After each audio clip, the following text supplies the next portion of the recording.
So I'm going to go ahead and hit record. Okay. I think it's going to give you an option to let me record you. So it says continue.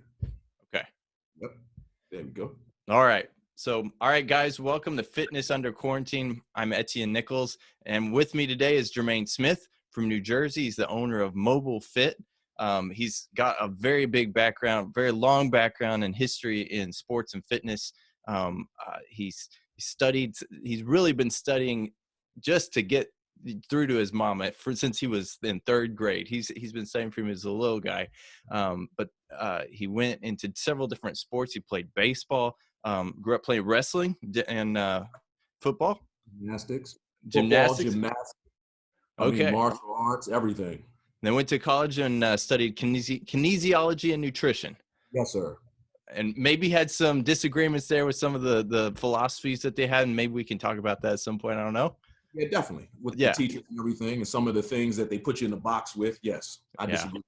Okay. And so now today, so you went on to go through different types of training with bodybuilders and heavy lifters, and now living in New Jersey, you got a CrossFit certification and have developed your own kind of fitness philosophy is my understanding. So kind of tell me if I'm wrong or things like that. I think you're right on the money. Like once again, playing the various sports, you understand that the body moves a little bit differently in each sport, and certain strengths are required in one, and certain adjustments are in another.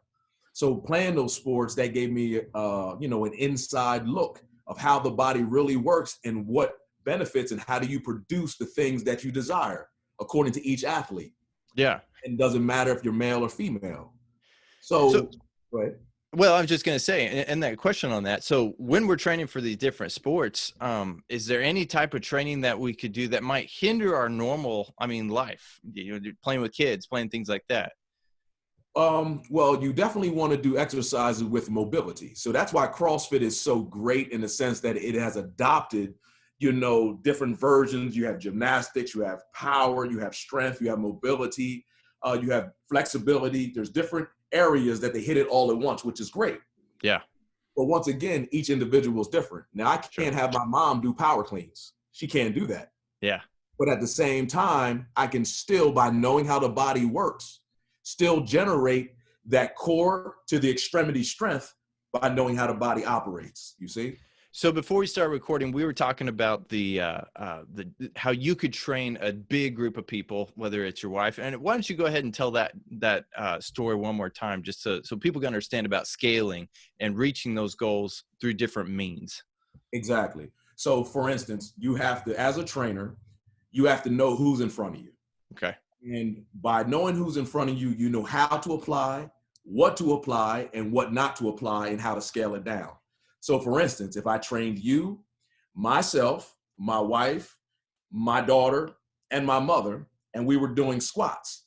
Now, by knowing each one's ability and each one's strength, I could have you have the bar upon your shoulders around the back. I could have you do front squats. I can have my wife do kettlebell squats, air squats. I can have assisted squats, by having like a box underneath, and then having my mother having weights on her thighs, and she can do marches. Well, the hip flexors are still being exercised. She's still being stimulated. And what we can do is, the way that makes everybody equal is that we all go according to time, not necessarily a rep range. See what I mean? So you're saying work out for a certain amount of time with the load that you've been given. Yes. And so we're able to, I guess I would be stimulated to the extent that I need to be to get my workout to fulfill my goals. Whereas someone doing air squats for the same amount of time, you might be able to reach the same goal. Exactly. So they would be a beginner, and all the lactic acid would go into their muscles immediately because they haven't been exercised. My wife, her legs are strong, so I know what weight to apply to her that would be different than my daughter. And then as for yourself, who has a strong base, you might be thin framed, but you're strong. And your core is very strong just by me looking at you. Now, you have to know me a whole lot about you by me knowing the body and how the body operates. I can tell where your strengths are immediately. Okay. By that, I know what to give you and what not to give you. And everyone during the workout will still be stimulated according to the load in which they have. Yeah. Yeah. No, that's cool. One of the things that I'm most interested in, and it's not what everybody's interested in. So I don't know how to play this card to appeal to the biggest audience, I guess. But one of the things that I'm always interested in is increasing strength and mass. Yeah. I mean, that's, and I know there's people probably think there's a secret formula. I don't know. I was curious what your philosophy is on those two things. Oh, that's right up my alley. That's a beautiful thing. And the reason why is because one of the questions that you had too was, is there something that I wish I had known Yeah. when I first started? And that is the true definition of strength and what strength is. Now, you can see somebody that lifts 800 pounds and he's 400 pounds himself. And in the mind, everybody would look at this big guy and say how strong he is. But then I can take a 200-pound guy and he can lift 600 pounds. Which one is stronger, percentage-wise or pound for pound? Yeah. Understanding how to measure strength and how to know where your strength limit is and where it is not.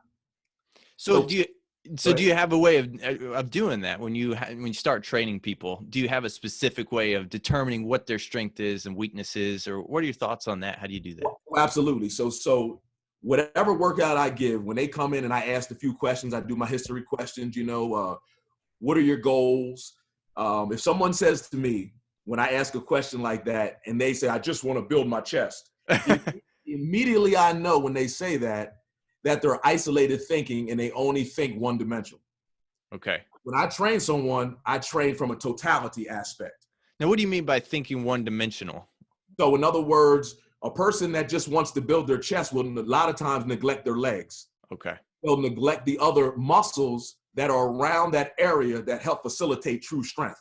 So for instance, if he wanted to build, if someone was weak in their chest, now you have to build triceps, you have to build biceps, you have to build your deltoids, your front, your side, and your rear, and also your core, but also your legs.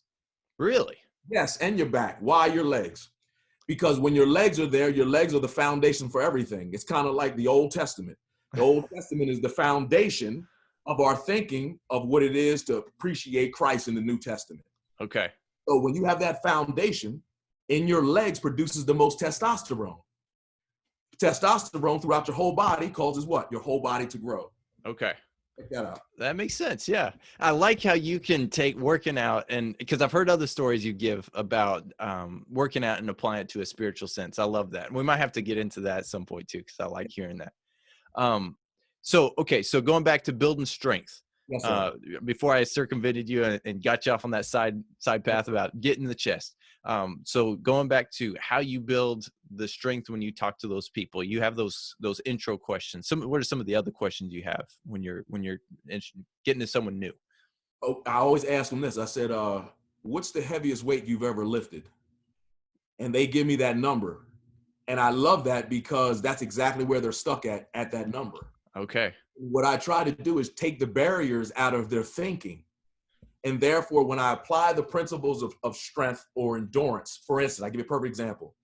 So if a person can lift or deadlift 400 pounds, okay, and that's all they've done. Well, here we go. Now I'll take a 135-pound weight and I'll do 5 rounds with 135 of them giving their maximum output, and then record for a whole month what they do, and their number goes up.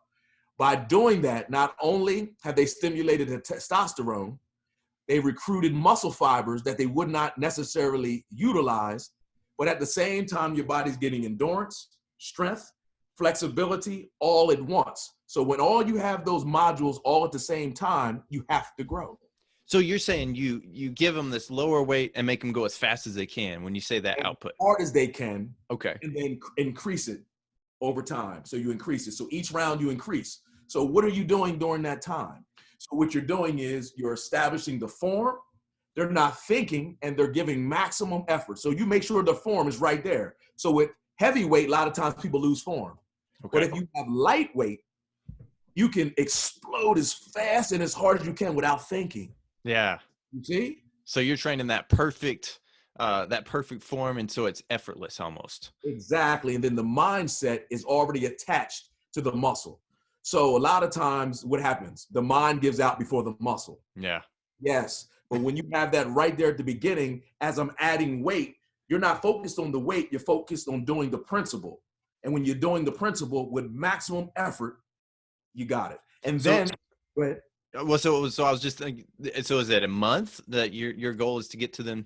It all depends. And Okay. once again, it all depends on the people. But normally, there's a pattern that usually happens.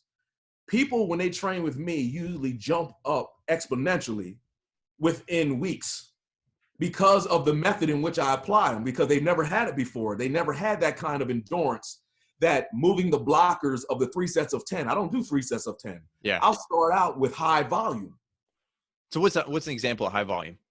High volume. So you'll get on the bench, say a normal person that does chest, and I'll get him to go in there and do 135 for 50 reps. Straight. Straight. No kidding, no breaks, nothing. Oh yeah, and that's the warm up. Oh That's man. Now I would have a big guy, like a guy that, like, I have my different versions of, I call them the monsters or the big guys. I'll have them do 225 or 275 to start. Okay. And I'll have my wife do the bar. And then that's the 50 times. So is that a percentage of their max or their known max? Exactly. Okay. Exactly. But a lot of times, once again, it's knowing your people. Yeah. Knowing what to give them. Okay. So one of the things that I'm really interested in, so of course, building the strength, building the muscle, that's something that I always think of when I'm outside the gym. When I'm in the gym, when I'm in the workout, the thing that I feel like I really wish I had is, man, I know I have so much left to do, but man, I just want to quit right now. How do you build that mental? That's just it. That's a lot of times the people's mental block happens. So here's what I like to do. When they tell me, I say, what exercise you like to do? What exercises you don't like to do?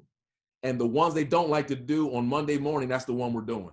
Because I'm going to teach you to conquer the thing that you hate, make it the thing that you now love, and the thing that you already love is now secondary, but in a totality, you're strong everywhere. Okay. So it's almost like the concept of if you're right-handed, tie your right hand around your back and then start strengthening up your left hand until your left hand is as strong as your right hand. Okay. That's nice. Yeah. So, that's a cool idea. So it's always Monday morning. the worst thing you got to do. When they don't want it or when they least expect it, that's when I bring it. Oh man. Yeah. It would be. I'm trying to think what that would. So I'm just curious. What would that be for you, or do you have one? I do. I do. Honestly, the thing that I hate the most is long distance running. Oh, really? Yeah. I loathe it. But here's the thing. The stories of my life have been so beautiful because that's why I learned the technique. Because the very thing that you hate, if you now have changed your mindset and approach it in a different way, what's there to stop you? There isn't. So when I had to run for baseball for college, our coach made us run a mile before we entered practice. So we had to enter in the doors, drop our bags, and run a mile. And you had to do it under a certain time or you had to do it again. Oh, man. So I made up my mind that when I dropped that bag, that I was going to run as hard as I can, as fast as I can every single day. So instead of being the last guy, I became the first guy. And I wasn't a runner, man. Yeah, so now that I incorporate that in my training, now I'm balanced. So, and I keep mixing that around. You know what I mean? So what kind of reaction do you get from your clients when you do that? I love hate. Yeah. Definitely. I always say, I start off by saying, you're going to hate me this morning, but then you're going to love me at the end. Yeah. You're going to appreciate it. And what I like to show people is that aha moment. Oprah Winfrey calls it aha moment because a lot of times people think that they can't. And I like to show them that I see that thing inside them and I know how to draw it out. And then when they see it, they're like, oh my goodness. I don't know if you followed anything on Facebook or some of the posts, but I've had people over the years willingly post up things of how they felt about the training. Yeah, no, I saw some of that. That's impressive, the way they appreciate you as a person and as an encouragement and a coach. That's awesome. And then training with professional athletes, I wanted to test my theories against those athletes. And my niece happens to be one. Okay. So she trained for the Olympics. And really? Through high school. And she broke her mother's high school record in the long jump. And then she went to college And then when she went to college, she felt as though my training was obsolete. So when she got hurt and injured and she was getting ready to quit, I said, now you're going to train with me and you trust me? And she says, Uncle Jermaine, I will. And by that training, we were able to transform and strengthen her hamstring that she was pulling on a regular basis. And that led her into the realm of being invited to be a runner or a long jumper for Reebok. Wow. Yes, sir. So what did you do differently that the other professionals were doing? If I Well, mean, it's probably trade secret, but I mean, whatever you could tell me. no trade secret because it's been tested against them. And what they were doing is the same exact workout all the time, same exact strength training. Her body was different than the norm, and they didn't recognize that. So they put her in this little box, and Yeah. everybody did the same thing. So she kept hurting herself. I said, no, I need you to try this. So we incorporate not only stretching as a regimen of type of yoga, if you want to say, but super high volume with light weight. And what that does is it allows your body to build from the cellular level to regenerate those areas that are injured. And all those fluids that are negated from when you're injured now replenish itself. And now your body begins to harmonize itself and gain that strength. So you're able to see as a coach, I mean, this is one of the benefits of having a coach. Obviously, this coach can see me and look at me on these different things, and you can tell my strengths, my weaknesses, read me when I'm failing and when I can go a little further. And I've experienced that, and I love that about having a coach. But you mentioned something there that she had a different body type, or maybe she was built differently. Whatever it is different. And so you're going to train her differently, whereas they had this box. How, like if I go into the gym and I want to train myself to reach a certain goal, how do I know, you know, and I've done some research and I said, okay, well, in order to reach X, I got to do Y, but maybe my body's not quite that cookie cutter mold. What are some ways, what were you looking at and how did you know she was different or those different types of things? Very easy, because her body kept getting injured at something that responds positively. So your body's always going to tell you what it is. You see Okay. what I mean? Yeah. So for instance, if you did squats wrong and you know your form was out of whack, you're going to feel it. But if you did it correctly, you know the difference of muscle soreness and you know the difference of ache when you did it incorrectly. Okay. That's the difference. That's a good point. Okay. So if different injuries that are recurring kind of tell you a different thing, Yes, I it guess does. is what you're saying. So Yeah, like someone with an Achilles heel issue, it might be one thing, and someone who pulls their back or the shoulder is something different. exactly. Okay. And also too, when people say I've reached a plateau, I just want to say I've never reached a plateau. Okay. That people step back and say, what? Like, how's that possible? And the reason why is because I always change. Now, for instance, I've never broken the 600-pound bench press. I've got the 590. Now, it would seem as though I've plateaued, but I haven't. So what I've done is taken a lighter weight, say like 315, and do it 20 times and do sets of that, right? Okay. Now what I would do is take 325 and still try to meet that 20 rep range. Yeah. So I'll never reach a plateau, even though it seems like the ceiling is down on that 590. See that? Okay. Yeah. So it's like we got a Venn diagram, or so there's speed over here, there's endurance, and there's strength, and there's power, and you kind of have to move that center around. So I mean, you can't have everything all the time. Is what You can, but you got to know how to move it around and stay where you're supposed to be when you're supposed to be there. Okay. That So, makes sense. yeah. Okay. Well, so okay. Trying to think. Um, I was going to look a little bit more at my question. So you mentioned a couple different coaching times. For example, your niece. That's a really cool story. What are some of your favorite stories from coaching? I'm sure you've had a lot of different moments that are cool. Man, I've had so many that it's unreal. I mean, even down to my own family, my wife, coming from a whole nother culture, and she was my first young lady of that culture, and you know, certain cultures have different body types. Yeah. But I guess the two favorite stories that I think that comes to mind is my buddy Steve, who came to me and he saw me training, and I had said in my mind that I'm gonna stay off of training for a little while. Other people, I'm just gonna focus on myself. He saw me at the gym. Make a long story short, he says, man, I see that you you train a little differently. And I want to know what it is. And he says, but I got to tell you my backstory. My story is that I'm off work right now. I've been lead poisoned. I'm an underwater welder. Wow. And I'm poisoned right now. And I don't know how to get healthy. And my lungs and liver and things are out of whack. Well, he says, can you help me? And I said, well, scratching my head, I said, well, I know I can help him physically, but I've never dealt to this degree in nutrition. So what that did was cause me to really dig into the books, to know how to heal from the inside out. The beautiful story that it brings tears sometimes to my eyes, and still to this day when we talk, that he said, brother, you gave me my life back. And to me, all I was doing was, with all my heart, is trying to solve the solution that was going on that was hindering his body. Yeah. Etienne, where I was able to bring it down to the milligram of salt that he needed for his body. And if you would like me to, down the road, to get him on the interview, he'll tell you from his own eyes, man, or from his own heart, of what transpired, and it gave him his life back. And the 2 years it took, he was 228 pounds when he started with me, and he was unhealthy, poisoned, to getting down to under 180 pounds. He was 178. He was stronger at 178 than he was at 228. His background as a kickboxer.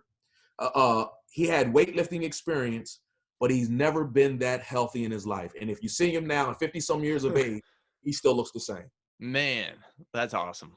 Yeah. That's one. Let's hear some more.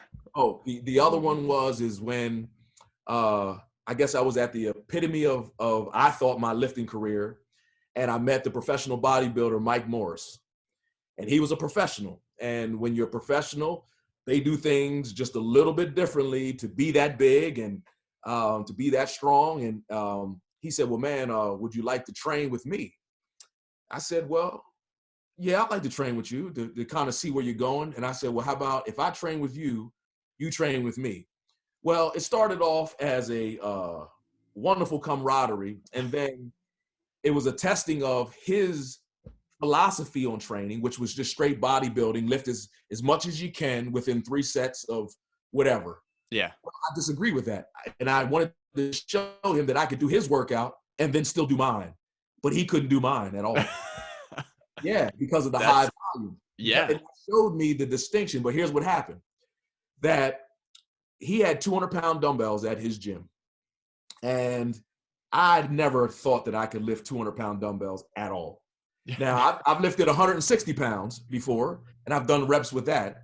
But I just never attempted. First of all, I've never seen it, and I never attempted it. You almost need like a team. Yeah, it's huge. It's like I'm grabbing it here, like it's as tall as my head. So it was his team. It was his 5 against my 5. And all the techniques and the things that I taught my guys and all the things that he did, we went side by side. And we were even, man. And then it came down to him and I was against his strength, which was his legs. He's called Quadzilla. Okay. That's his legs. And I said, man, I don't know if I can do this. Well, man, we had about 900 pounds on the squat rack. And he's 280 pounds, and I'm 211. And yeah. And it's not looking good. No. And I said, well, if he can do it, I can do it. And Etienne, man, all the things that I've learned and the confidence that I had getting under that thing, I doubled his rep range. And I shocked me. And we had it on video. And I look back and I thought about the blessing of when it all began from my mother giving me that information. But she unlocked a thing in me, man, it's like I absorbed the hidden pockets of wisdom that many people negate or they just get stuck in. And it was just like mom unlocked it during that time by giving me that. And all those years of working, trial and error up until that point harmonized to explosion, man. And to the point where when he did his interview for Muscle Magazine, that he placed the best that he ever had during that year. And he said, what was the difference? He said, my training partner. And he says, what did he do? He says, man, I'm a professional, but he's Yoda. And he unlocked some things that I didn't think that I could do. Man. And that showed me right there, Etienne, that I may not have the gym, that's well known. Gold's Gym have the big name. Yeah. But what I give my clients, man, is valuable. Yeah, that's awesome. So tell us a little bit about your gym. So MobileFit, you actually go around, you can go to the clients. How you came up with that, and what's the history there? Wonderful. Well, what I've learned is through the years, the different gyms that I've trained at, that many times people want different environments. And they like the convenience of you bringing it to them. Don't you like delivery? Don't you like ordering pizza? Absolutely, especially right now. Right now. So when someone can bring the equipment and still bring that quality of training to you, it's a different kind of feel, man. And it's just a family-oriented camaraderie that takes place, but you feel special. Yeah. Yeah, you feel special. And then how it started is that when I was going to go into the realm of owning a gym, the thing that kept coming to me was that they kept saying to me, man, all the business side, and they would complain about it. It was overwhelming. The margins were too high. They were in a lot of debt, and I didn't want that for my family. I didn't want that for time's sake. And I said, what can I do to develop a system that there's no overhead and that therefore I can still train my clients in the way that I need to? And I said, there it is, MobileFit. Bring it to the clients. That's awesome. And then when I discovered that, people loved it. And then what happens is like, they tell their neighbors, and the next thing you know, the neighbor only has to walk a few feet to come train. Yeah. And they start their day. How beautiful is that? That's great. I love it. So I want to go back a little bit to what we said. I kind of lost track a little bit. It's because you had some great stories, and I need to be writing some of these different things down. But one of the things I was curious about is you talked about the difference in how you train versus the bodybuilder. A lot of people, and I know you mentioned CrossFit, it's not really exactly, you have a whole lot, you take from the table from all kinds of different ways of training. Yes. So some people who, if you just mentioned CrossFit, for example, it's the varied training, the high intensity interval training. And I know that's part of what you do. A lot of people are afraid, though, they can't get the gains if they train like that or to a certain degree. So how do you still train with that high volume without losing the gains? Very good question. Well, once again, it kind of goes back to knowing your client and knowing what they have. So for instance, if I have 5 different strengths and abilities, right? We're working chest. Well, I can give him a different type of overload opposed to the next person with a different type of overload, right? And then it varies along the way. And so I know that bodybuilder needs to have a certain type of volume. He needs to have a certain type of percentage on that bar in order for him to gain that muscle that he desires. The next person may want muscle, but not to that degree. So I know what to put on the weight, on the bar, that person, so forth and so on. You see what I mean? So you're tying it to the goal of the person. Exactly. So what they want, you're going to have to tweak it. Yeah. You have to tweak it, but isn't that the best way? Because they're letting you know what they desire, and then you're creating the plan around that desire. Yeah, no, that makes total sense. That's awesome. So from a nutritional standpoint, how do you approach that? I mean, I assume you mentioned a little bit about the nutritional when you're talking about your buddy who had the lead poisoning. How do you approach that? Is it different for each person, or how do you determine what it is they need? Because what are your thoughts?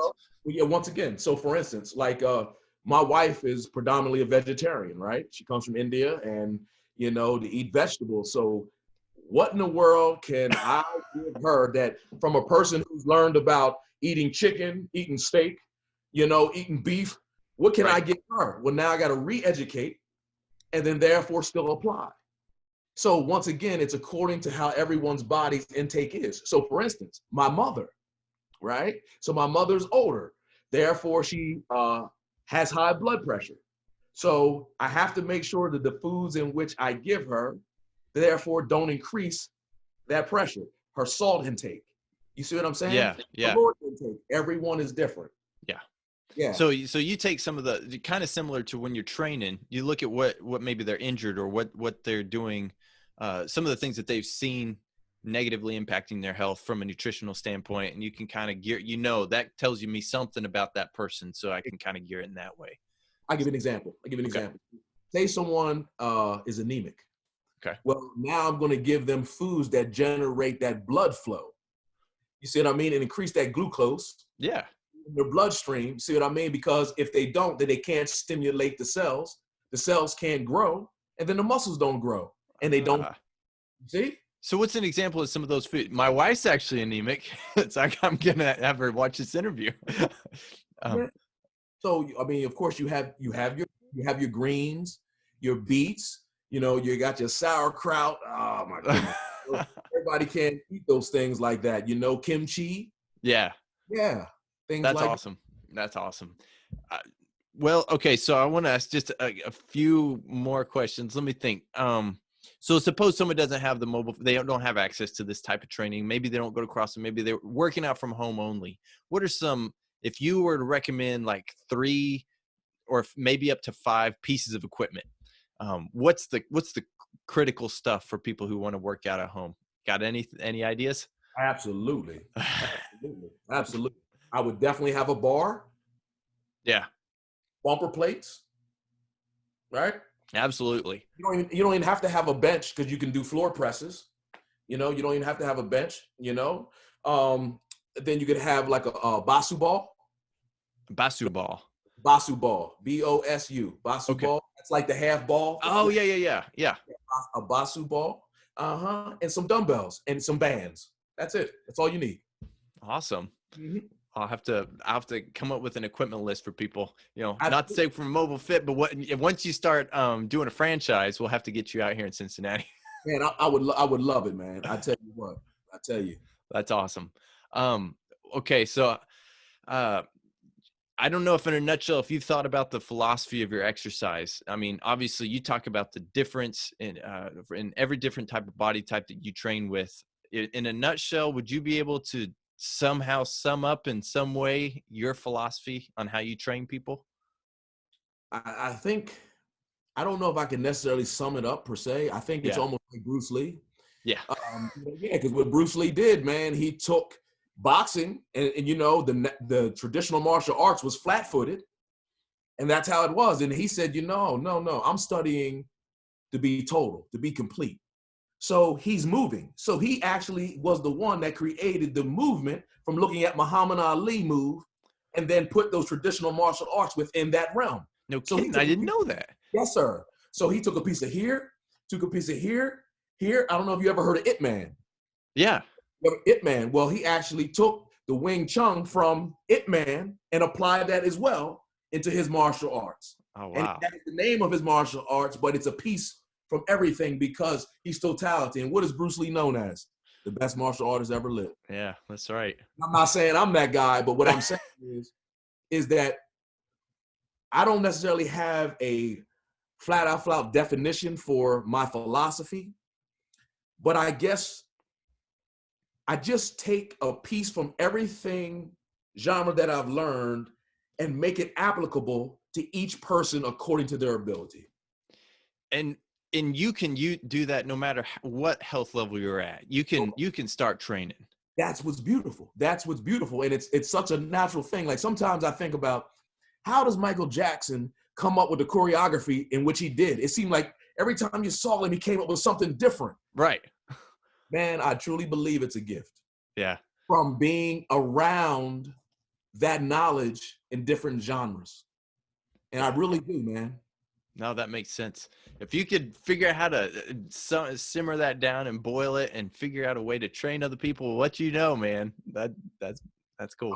I would love to do it. I mean, and that's why one of the realms, like, I think I sent you an email of The Biggest Loser. Did you get that? Yes, I saw that.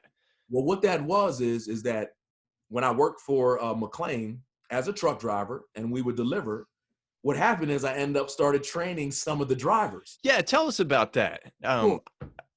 I've heard that story a little bit, but go ahead. Yeah, let's hear it. So I started training drivers, and then the drivers, started to change before people's eyes. And a lot of them didn't know that I was training. So some of the guys that I was training, the CEOs of the McLean I guess they had a meeting and they were looking at this guy and said, well, man, what kind of drivers you got here?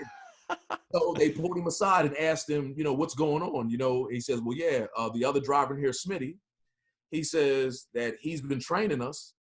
And this guy was 50 years old, Kevin Brevard. He was 50 years old. And the boss said, well, man, what does he know? He says, well, why don't you call him in your office and ask him? Next thing you know, I end up training the boss. No kidding. Yeah. And here's what happened. It was a domino effect. So that boss called corporate. Then when the other boss that was going to take that boss's place came down, he wanted me to train him as well. So they were talking about me. So he sat me aside and he said, well, man, let me ask you something. Do you think you can put something together for the McLean as a whole across the country? I said, absolutely. He says, well, why didn't you hesitate? I said, because I know I can. I questioned. I said, I could tell you how many calories we burn at each stop, according to how many pieces on the truck, according to how much effort you put out, according to your weight, your height, everything. He says, man, get out of here. And I sent it to him. Yeah. So make a long story short, he says, well, develop this plan and send it to me and we'll send it to corporate. Well, that's how I got in touch with Brother Lynch out in Arizona. I had an interview out there and we were going to present it. And that was going to be the structure for the drivers for all McLean. Oh, wow. Yeah, but it didn't go through. It didn't go through. But nevertheless, yeah, that's what I said. Really? Really? Yeah. You know why?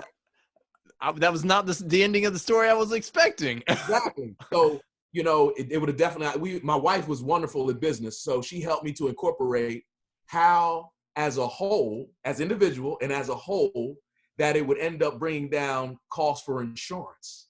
Yeah. That nature as a whole, and how more healthier the drivers would be. Workman's comp would be different. Disability would be different. We had all those numbers in front of them. And we were like, Rena, this is something. I'm going to be the trainer for all McLean. And then they said no. Well, sometimes, I mean, that's, my heart goes out to McLean, but maybe it's better for you. I don't know. I can't imagine what your life would have been like being that busy. But you know what? But that's just it. Is that I want to have that control. And that's why I developed MobileFit. I don't mind creating programs. I've done it for schools. That's awesome. Baseball teams, my college teams, and it just goes on and on. So that's cool. Well, I don't want to take up your whole night. I could probably talk to you about this for a whole lot longer. Do you have something you'd like to just share, just to kind of sum up, or any good advice or a message you'd like to end with? I do. Yeah. One of the things is leave the ego alone. Don't worry about the next person. Only worry about the person in the mirror. And why that's so important is because that's your only challenge. And when that's your only challenge and it's clear of what your goals are, then therefore, man, it makes it that much easier for you to enjoy the workout, and that you always win, even if you think that you're losing. Yeah. So if you don't complete a workout, just vary and then try to work out again. So if you're in competition with yourself, that's it. Leave the ego alone. Leave the ego alone and educate yourself. Awesome. I appreciate it, Brother Jermaine. I appreciate you talking to me this evening, and I'm going to end the recording. Okay.